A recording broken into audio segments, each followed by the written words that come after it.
Dans ces lignes d'assemblage, tous les employés en parlent. 600 postes en CDI vont être créés d'ici la fin de l'année prochaine. Les intérimaires et les CDD espèrent signer un contrat longue durée, comme Emeline. Par exemple, un achat de maison, ce qui permet d'avoir des projets dans le temps, même dans la vie perso. Voilà. Après, moi, ça a toujours été mes objectifs d'avoir ce CDI ici. Comment l'entreprise arrive-t-elle à embaucher à l'heure où le secteur automobile connaît une série de licenciements? C'est d'abord le succès d'un modèle de voiture. La Yaris Cross Hybrid est la plus produite en France.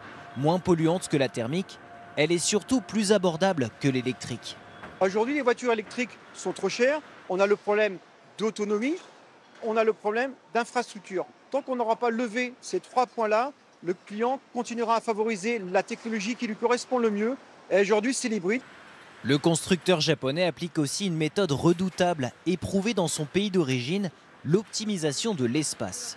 Cette usine est 30% plus petite que celle de ses concurrents. Les ateliers sont rapprochés, le véhicule est produit plus rapidement. Pensez bien que si on ne gagnait pas d'argent, on n'aurait pas autant de volume aujourd'hui. Toyota économise aussi sur ses coûts de transport en se fournissant chez une centaine d'entreprises régionales, comme ce fabricant de pièces plastiques. Le constructeur automobile représente l'essentiel de son chiffre d'affaires. Toutes ces caisses bleues lui sont destinées. C'est une préparation spécifique à Toyota.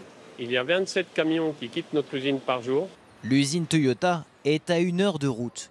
275 000 véhicules ont été produits l'année dernière. Ce chiffre devrait être dépassé cette année.